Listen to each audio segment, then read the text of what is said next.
मूर्ति प्रकरण जो हादसे के अंदर हुआ, हरियाणा सरकार को इसकी उच्च स्तरीय जांच करवाकर जो भी दोषी है, चाहे उसके अंदर पुलिस कर्मचारी दोषी हो और जो एक गैंग है, उन सब के खिलाफ सख्त से सख्त कार्रवाई सरकार को करना चाहिए। ये एक प्रश्न चिन्ह लग जाता है जब एक व्यक्ति 6 मार्च को आईजी के पास हिसार जाता है और वो कहता है जी पुलिस ने मुझे पकड़ा और सीए स्टाफ में ले जाकर मुझे पिटा और मूर्ति रख ली गई और मुझको भगा दिया।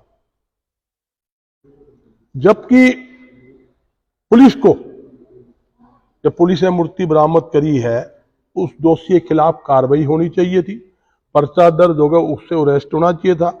उसने बताया ये यूपी की खुदाई के अंदर ये मूर्ति निकली है, मूर्ति निकली है और फलाने गैंग के आदमी ने ये मूर्ति लेकर आया है। तो पुलिस प्रशासन को चाहिए था उस मूर्ति की जांच करवाते और पुरातत्व विभाग के पास वो मूर्ति भेजते और ये यूपी का जो गैंग है उस गैंग को पकड़ते, ताकि हरियाणा पुलिस का नाम पूरे देश के अंदर होता। मगर पुलिस प्रशासन ने ऐसी कोई कार्रवाई नहीं की, उल्टा उस मूर्ति को तुड़वाकर उसके बिस्कुट बना लिए गए। जबकि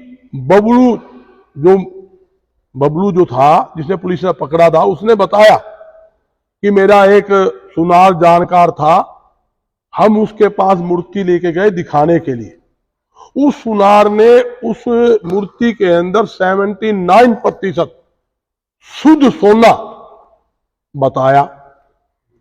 उसके बाद पुलिस ने वह मूर्ति अपने पास रख ली, उसको कूट पीट के भगा दिया। भाई तू हरियाणा में उल्टा आया, 80 में आसपास दिखा तो तेरे पक्का इलाज कर देंगे।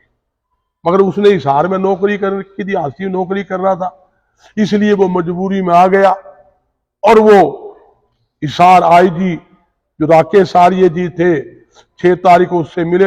आईजी साहब ने उसी टाइम एक्शन लेते हुए एसपी आरसी को कार्रवाई के लिए लिख दिया। मगर बड़े अफसोस से कहना पड़ता है भी पुलिस प्रशासन ने, आरसी प्रशासन ने क्या किया। एक रिटर्न कंप्लेंट होने के बावजूद, मूर्ति उनके पास होने के बावजूद, दोषी उनको छोड़ने के बावजूद आईजी उसको रिकमेंड करता है कार्रवाई कीजिए, कार्रवाई क्यों नहीं कही। ये एक सवाल पुलिस के गड़गड़े में खड़ा करने के लिए बतेरा है। आरसी पुलिस के ऊपर भी कहीं ना कहीं सवालिया निशान लगता है। तो मेरी सरकार से और हरियाणा के डीजीपी से मांग है, ये जो एक बहुत बड़ी चैन है, ये मत सोचिए कि आरसी का छोटे सा मूर्ति का मामला है। आप देखोगे दिन प्रतिदिन चोरी का माल, सोना है, मंदिरों की मूर्ति है, मुकुट है, दुनिया भर का सामान चोरी होकर वो बिकता है और बड़े बड़े गैंग इसके अंदर लगे हुए हैं। मगर क्या होता है, दोषी तो पैसे देकर पुलिस से बच जाता है, वो तो फरार हो जाता है और निर्दोष लोग फंस जाते हैं। जिस प्रकार बताया, सुनार से जिससे मूर्ति तुड़वाई गई उस पर दबाव बनाया गया, मूर्ति तोड़, उसे मूर्ति तुड़वा ली। अब क्या होगा, निर्दोष लोग फंसेंगे। असली जो माल खाने वाले दोषी है, कहीं नहीं कहीं उन्हें बचाने की पूरी कोशिश की जा रही है, ये आपको भी पता है। तो मेरी सरकार से एक ही मांग है, इस पूरे चैन की थोड़ी तसल्ली की जाए और ये पूरा गैंग जो है, यूपी का गैंग है या और स्टेट का गैंग है, हरियाणा के अंदर जो गड़बड़ कर रहा है, उनको सारे गैंग को पकड़ो। इस केस के अंदर जो भी पुलिस कर्मचारी दोषी है, अधिकारी दोषी है, उसके खिलाफ सख्त से सख्त कार्रवाई होनी चाहिए, ये हमारी मांग है। और साथ एक बात और कहता हूं मैं, जहां तक अगर सरकार ने दोषियों के खिलाफ कार्रवाई नहीं की, व्यापार मंडल, सभी सामाजिक व धार्मिक संस्थाएं आंदोलन करने के लिए मजबूर हो जाएंगी। कल से मेरे पास रात को 1 बजे तक टेलीफोन पर टेलीफोन आशी से खड़के हैं, सुबह भी फोन, रक्षा मीटिंग करो, प्रेस कॉन्फ्रेंस करो, इसको देखिए। ये एक मूर्ति, एक भगवान की मूर्ति को तोड़ना, ये भावनाओं के साथ खिलवाड़ करने वाली बात है। ये एक किस्म से इन्होंने, पुलिस प्रशासन ने गलत कार्य किया। जिसने भी गलत कार्य किया है उसके खिलाफ सख्त कार्रवाई जरूर होनी चाहिए, ये हमारी मांग।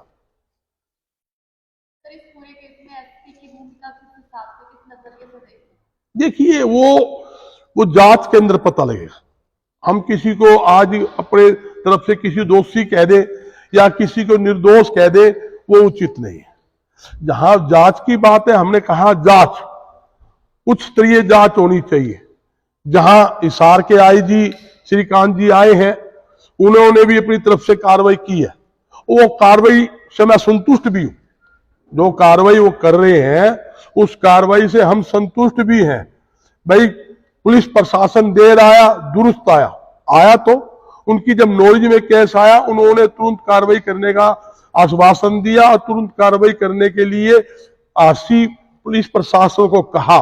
मगर ये देखने की बात है कि आशी पुलिस प्रशासन इस पे लोलोपोती करता है या दोषियों के खिलाफ कार्रवाई करने में सरकार का सहयोग करता है, ये सोचने की बात है। मैं कहता हूं, निर्दोष फंसे ना और दोषी बचे ना, ये जरूरी है। ये एक सामाजिक मुद्दा है। सामाजिक मुद्दे के वास्ते मैं सामाजिक बात कर रहा हूं। ये एक जन भावनाओं के साथ जुड़ा हुआ मुद्दा है। पीछे आशी के अंदर सैकड़ों करोड़ की मूर्तियां चोरी हुई, कितना हंगामा होया आपके सामने है। ये आप देखो, रोज प्रतिदिन मंदिरों में चोरी हो जाती है, क्या गल्ला तोड़ लेते हैं, मूर्तियां उठा कर ले जाते हैं, सोने चांदी के मुकुट उठा कर ले जाते हैं। तो ये चोरों के जो हौसले बुलंद क्यों हो रहे हैं? क्यों? जब चोरों को पकड़ लिया, पुलिस का माल छोड़ जा, तू चला जा, माल तो छोड़ जा और तू भाग जा। वो होता छोड़ ले, माल छोड़ दिया, माल पी के, तो कार्रवाई तो नहीं हो दोषी के। अगर दोषी को वहां रगड़ा जाए, उसकी चित्तर परेड की जाए, तो सारा उगलेगा। मेरे साथ कौन कौन से आदमी है, हमने कहां के कांड किए, वो सारे पकड़े जाते। ये जरूरी है, मगर वो इन्होंने नहीं किया। वो करने की जरूरत थी, उन दोषियों के खिलाफ कार्रवाई करने की जरूरत थी।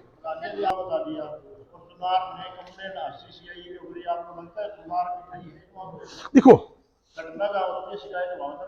सुनो, मेरी सुनिए, उसने क्या बताया है, जो कंप्लेंटर बबलू ने, उसने कहा मेरा जानकार था।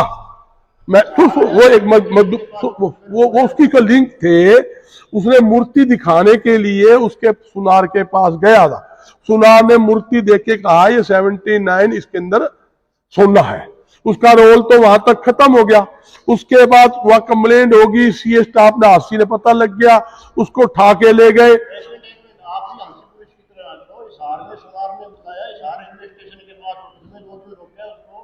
तीसरे दिन की घटना है जब उसको आशी से सीआईए ने उठाया, सुनार ने आशी सीआईए को शिकायत करी। मैं आपकी बात एग्री, आशी के सुनार ने कंप्लेंट कर दी। मैं यही तो कह रहा हूं, दूध का दूध पानी पुलिस करेगी नहीं। समझे नहीं, वो तो घटना तो वही बताएंगे ना। अभी आशी क्यों कंप्लेंट करी, वो सुनार ने इशार दिखाया, बबलू आशी का था, कंप्लेंट दिखा रहा है, उसने इशार दिखाया, सुनार ने स्टाफ वहां कंप्लेंट करी। तो कहीं ना कहीं चैन तो है ना, ये चैन तो पुलिस प्रशासन ही निकालेगा। ये जो इशार आशी जो है, इशार जोन का हिस्सा है।